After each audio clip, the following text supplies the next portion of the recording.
Senador Alessandro Vieira, muito bom dia, obrigado por ter aceito o nosso convite. Bom dia, é um prazer estar falando com vocês. Meu caro Alessandro Vieira, que projeto foi esse que foi sancionado pelo presidente Lula, que é de autoria de Alessandro, e qual a importância dele para os policiais, para as forças policiais? É um projeto que estabelece a urgência de cuidados com a saúde mental e a prevenção de suicídio de policiais. As carreiras policiais são as que mais sofrem com incidência de casos de dependência química, de suicídio, algo como 6 a 8 vezes mais do que a população comum. Isso é uma consequência da falta de cuidado. Você tem um policial sem uma atenção devida dos governos estaduais, mesmo do governo federal, e tratados como se fossem máquinas, como se não sentissem a pressão da atividade que exercem, que é uma atividade extremamente estressante. Então é um projeto que começa esse trabalho, estabelece obrigações para o Estado no sentido de carga horária digna, respeito, estabelecimento de unidades, para que você possa ter essa cautela, esse cuidado psicológico.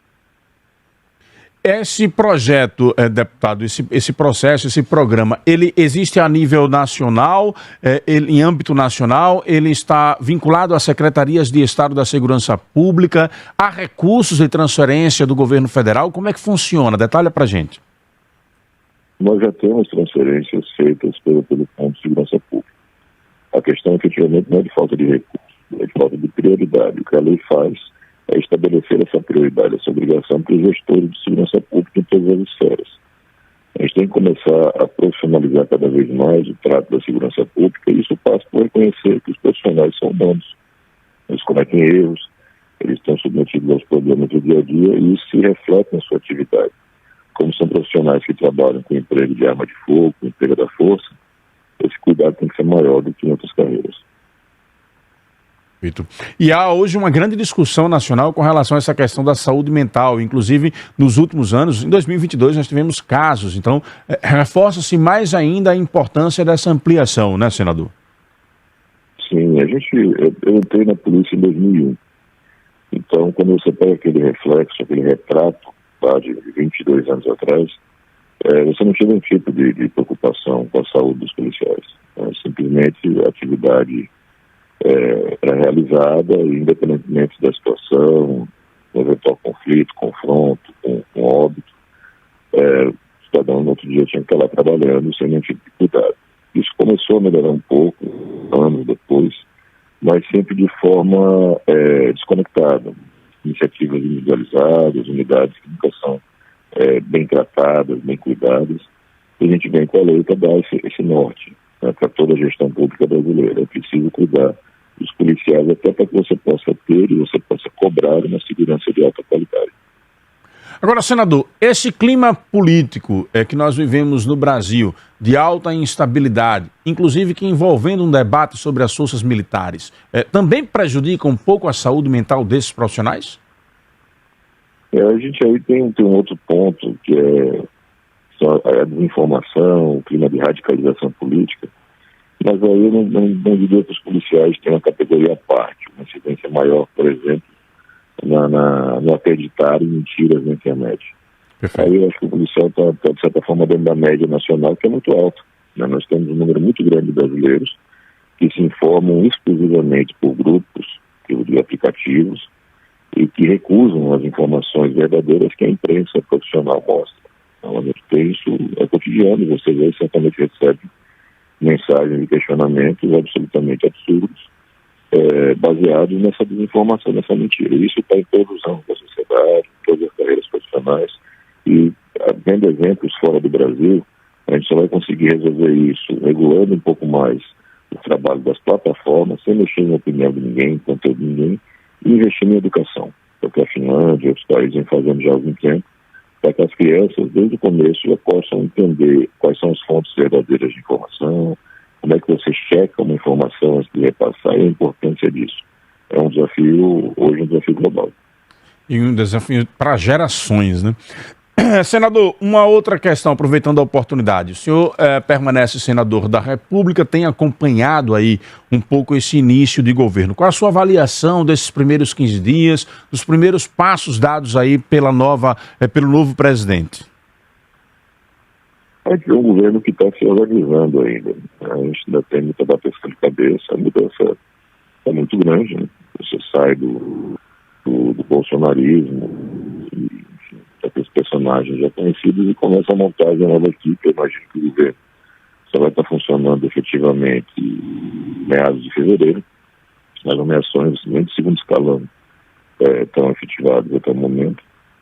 Mas você percebe algumas coisas que vão exigir um acompanhamento grande do Congresso e da sociedade. A questão econômica, né? É preciso garantir que o Brasil mantenha uma certa estabilidade econômica, uma certa lógica, do seu ponto de vista da economia, porque isso impacta na vida das pessoas, e um avanço, como já se previa antes, muito mais rápido em áreas como meio ambiente e educação, porque aí você tirou gente que trabalhava contra as próprias pautas, né, as próprias pastas, e colocou profissionais. Então, a tendência é que nessas áreas você tenha um resultado mais expressivo e mais rápido. Estamos entrevistando aqui no Jornal da Fã o senador Alessandro Vieira. Com relação ao estado de Sergipe, o senhor disputou o governo do estado, no segundo turno votou em Fábio Mitidieri. Como é que tem acompanhado essas movimentações aqui no estado, também desses primeiros 15 dias aí do governo Fábio, senador? Eu tenho conversado com o Fábio com uma certa frequência e sempre digo que é preciso respeitar o resultado das urnas e todos nós precisamos de um governo que funcione. A gente precisa entender que Sergipe é maior do que qualquer projeto político individual. A gente tem colaborado, seja com ideias, seja com recursos de emendas, e a gente percebe uma boa vontade. Diferentemente do governo do Paulo Chagas, existe uma boa vontade no diálogo e uma receptividade para ideias e para projetos. Isso é bom. A equipe que ele montou, uma equipe majoritariamente técnica, a expectativa é positiva com relação aos profissionais. Alguns ainda vai ter que ver a prática, enfim, do dia a dia, por exemplo, como é que o Zezinho vai se portar como secretário da Educação, a equipe dele, que a gente ainda não conhece, porque ele não é um técnico da área. Mas em outros pontos, como Fazenda, a expectativa é muito positiva. É trabalhar, é colaborar. Eu acho que qualquer cidadão, mais ainda qualquer parlamentar, tem a obrigação de colaborar para que o governo funcione, porque o sergipano precisa do governo, o sergipano é um estado pobre, e o povo precisa muito de um governo estadual que funcione bem. E eu tenho batido muito na tecla, e o Estado acompanha isso, de que é preciso interagir mais com a bancada federal, considerando o tamanho dos recursos que a bancada traz todos os anos. Né? Somados, em 4 anos, a bancada vai trazer quase 3 bilhões de reais, muito dinheiro. E se isso for bem administrado, for bem focalizado, a gente consegue fazer obras estruturantes e dar um salto de qualidade na vida dos sergipanos. Senador Alessandro Vieira, nos bastidores, comentam que, como o senhor já disse aí, um diálogo constante com o Fábio Mitidieri, a possibilidade de o senador Alessandro Vieira fazer indicações no governo Fábio. Nos bastidores comenta-se que pode ser criada aqui em Sergipe a agência, uma agência de desenvolvimento econômico, e essa agência seria presidida, coordenada pelo empresário Milton Andrade, sob a indicação de Alessandro. Procede ou não esta informação, Alessandro? Não, a gente não trabalha com essa lógica de indicações, mas é fato que nomes que estão ali próximos ao nosso trabalho, que integram o partido, vêm sendo sondados, convidados, e isso tudo é natural, considerando a qualidade desses quadros. Eu repito, o que eu entendo e defendo é que nós precisamos de um governo que funcione, mas não existe nenhum tipo de articulação específica de indicação de nomes, porque não é efetivamente meu perfil e não fui demandado para isso. Mas eu já fui questionado, perguntado em relação a algumas coisas, algumas situações, entendo que são positivas para Sergipe, mas são sempre decisões do governador do estado e dos convidados, não passam pela minha decisão. Não, não seria uma espécie de aliança mais formal, então? Não. A gente tem uma parceria a partir do segundo turno, e essa parceria toda continuar, mas num formato que não é esse formato, digamos, mais tradicional, onde você faz apelidado de esquartejamento do Estado. Vou fazer uma aliança com o Narciso e tenho que entregar para o Narciso 2, 3 secretarias, um banco. Assim. Não chamado toma lá da cá, né? Não, assim, respeito a uma prática muito antiga brasileira, mas não acho que seja isso. Acho que o mais importante é você ter gente que funcione nos casos e que os projetos possam ser executados. Eu elenquei para falar de uma série de projetos e recursos que a gente colocou no governo Belivaldo e que nunca foram executados. desde coisas relativamente simples, como uma reforma no Padre Pedro, para que as pessoas possam se alimentar com dignidade, a verbas de alto valor na Secretaria de Segurança Pública que não foram executadas. Você tem coisas muito simples, um programa de vídeo monitoramento na Jabotiana, de 2019 até hoje não é executado. E eles se comprometeram a resolver esses gargalos todos. Eu acho que é mais nessa linha que vai ser minha colaboração. Com o Fábio, entendo que a Vitória concedeu para ele a oportunidade de liderar esse momento de mudança na política sergipana, e a gente vai estar ajudando naquilo que fizer sentido para essa vida.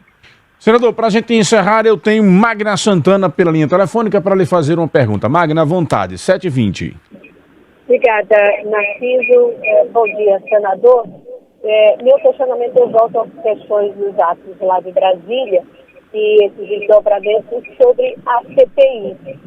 Neste caso, senador, se eu nos falasse sobre esse pedido de CPI e nesse caso, o que diferenciaria, de repente, ela como a CPI que tivemos da Covid?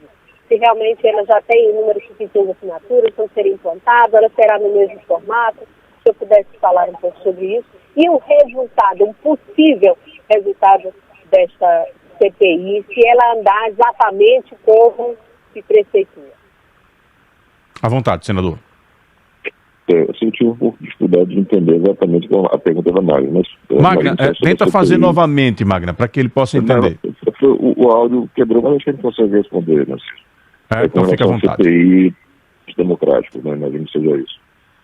Sim, ela já tem as assinaturas, são mais de 40 assinaturas escolhidas, desses nomes, 36, na última vez que eu olhei, permanecerão na próxima legislatura. Então, a nossa expectativa é que sim, a gente tem essa CPI, ela é muito importante para poder apurar todas as omissões e erros que foram cometidos.